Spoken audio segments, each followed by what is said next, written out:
Polemik dugaan intimidasi terhadap seniman asal Yogyakarta, Butet Kertarejasa terus bergulir. Terakhir, Butet justru dilaporkan ke Barreskrim Polri atas dugaan penyebaran hoaks. Kami ulas lebih dalam lagi bersama dengan para narasumber yang bergabung lewat sambungan dalam jaringan. Bergabung saat ini seniman Butet Kertarejasa dan Komisioner Kompolnas Albertus Wahyu Rudanto. Pak Wahyu, Mas Butet, selamat sore. Selamat sore, Mas Tifal. Ya, terima kasih semuanya sudah hadir bersama kami kali ini. Mas Butet, Anda terakhir menyampaikan bahwa akun WhatsApp Anda lumpuh. Itu sejak kapan Anda menyadari dan kondisinya sekarang bagaimana? Ya, sejak tadi pagi dini hari jam 4, saya terbangun dari tidur ke toilet, saya buka WA, lalu saya diminta mengisi OTP, saya isi 3 kali, udah bener, tapi WhatsApp menyebutkan salah. Lalu setelah itu ya sudah, mati semuanya. Saya nggak bisa mengakses WA, handphone saya tidak bisa digunakan untuk komunikasi. Telepon biasa pun tidak bisa?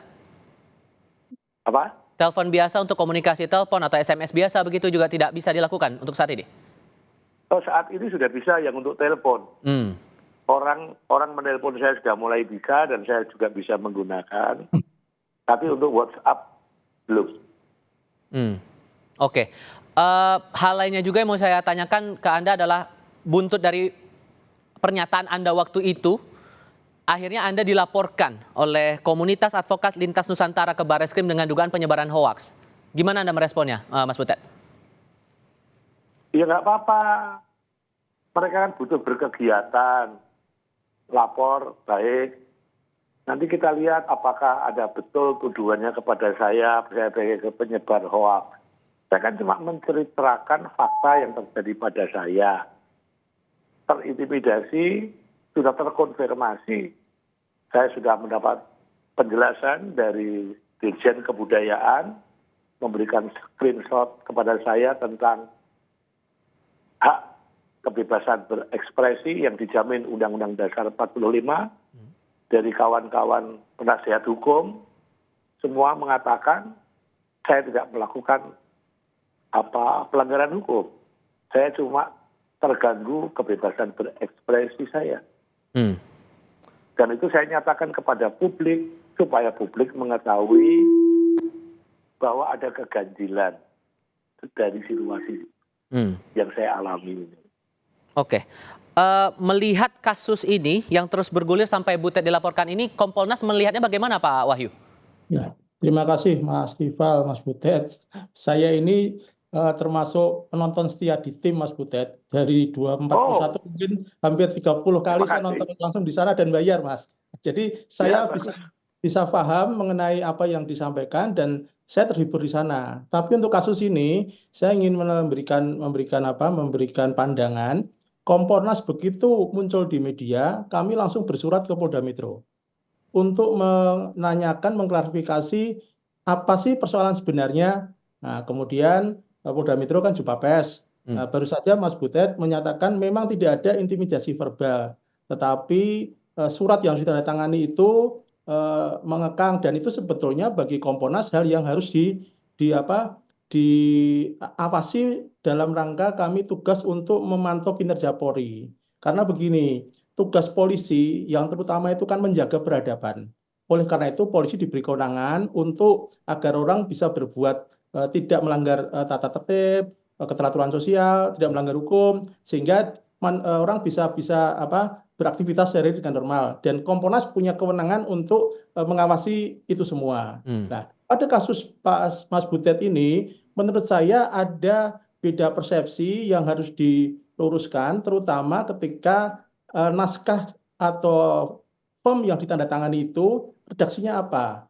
Saya kira seharusnya kan ini pentasnya di tempat yang biasa untuk pentas kan di tim kan Mas Butet, bukan di lapangan atau di mana. Sehingga izinnya itu izin rutin kayak pertandingan kayak nonton di bioskop lah kan, izinnya izin rutin. Nah, saya kira ini perlu ada koreksi juga dari internal Polri. Kami sudah melakukan masukan secara tertutup ke internal Polri. Dan respon dari pihak kepolisian bagaimana?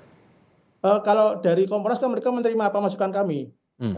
Mereka menerima kami dan mengajak kita untuk diskusi. Artinya dalam waktu 1-2 hari ini mereka akan mengajak Kompolnas untuk melakukan diskusi bagaimana jalan keluarnya sebaiknya sehingga tidak membuat gaduh karena tujuannya baik tetapi mungkin di level bawah ini terlalu over atau mungkin Overreaktif terlalu begitu?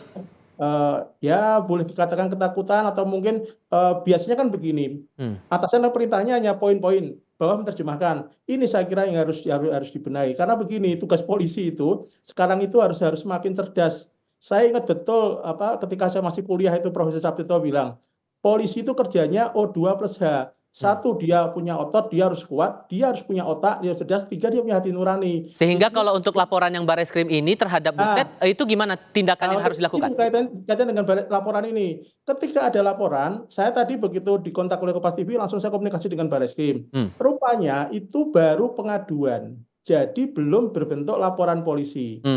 Nah, ada syarat-syarat yang masih harus dipenuhi. Sehingga bagi polisi pun tidak bisa langsung bertindak, harus dilengkapi dulu prosedur formalnya. Setelah prosedur formal tentu akan dilihat, diteliti, dicek apakah ada unsur pidana. Nah, bagi Oke. Kompolnas yang penting ketika itu tidak ada unsur pidana dan itu justru mudaratnya lebih banyak, lebih baik dihentikan. Oke. Maka tadi Barreskrim tidak bisa terlalu banyak bicara karena belum begitu jelas duduk persoalannya ketika surat itu dikirim. Dari Oke. pihak ini kan dia hanya baru mengadu istilahnya dumas istilahnya. Oke. Mengadu masyarakat. Ya. Itu nanti ada level-levelnya lagi, Mas. Ada Oke. langkah-langkah lagi yang harus dilakukan dalam SOP mengenai proses pengaduan karena semua pengaduan harus diterima polisi. Oke, ya. Ya, harus diterima dulu. Ya. Oke, saya tahan di situ dulu Pak. Pengaduan ini yang disampaikan komunitas advokat lintas Nusantara, Mas Butet disebutkan mereka menilai bahwa pernyataan Mas Butet itu menyudutkan institusi Polri. Terus pernyataan Mas Butet sudah dibantah panitia penyelenggara dan divisi Humas Polri bahwa disebutkan polisi saat itu dan panitia membantah ada intimidasi. Itu gimana Anda menanggapinya? Itulah yang harus diteliti. Ke Mas Butet dulu, Pak Wahyu, mohon maaf. Mas Butet? Oh iya, silakan. Apa? Menanggapinya bahwa polisi dan panitia membantah ada intimidasi. Ya nggak apa-apa. Yang menyatakan tidak ada intimidasi itu kan Mbak Indah, staf kami yang bukan pemain, bukan pekerja di bidang kreatif.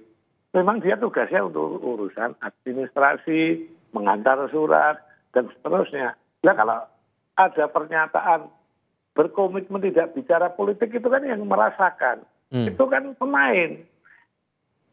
Loh ini kok seperti ini.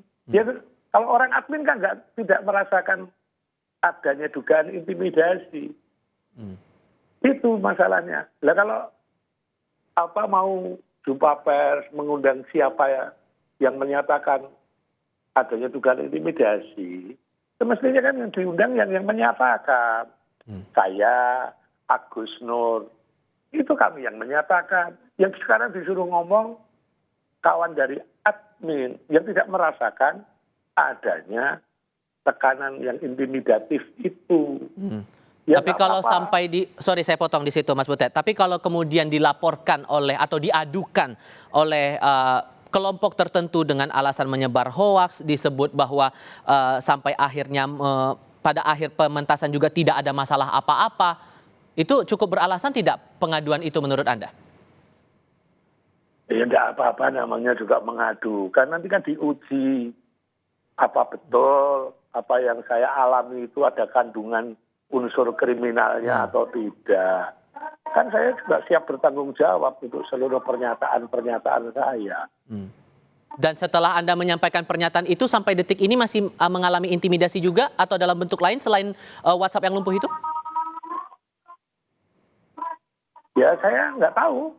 Nyatanya hari ini WhatsApp saya hilang. Apakah itu ada kaitannya atau tidak?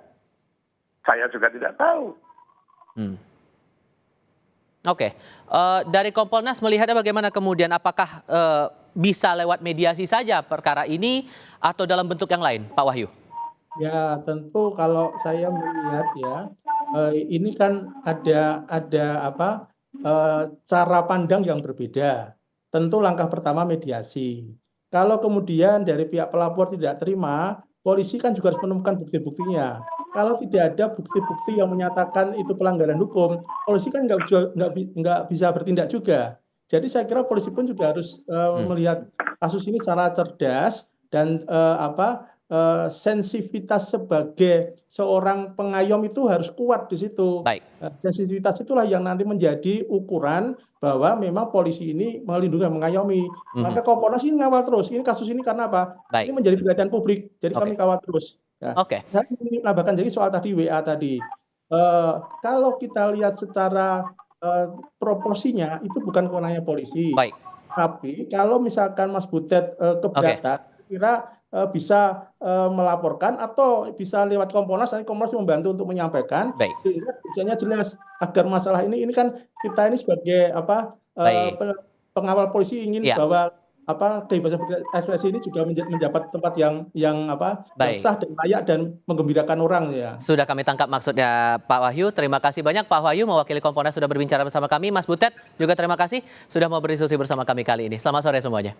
Selamat sore. Selamat sore.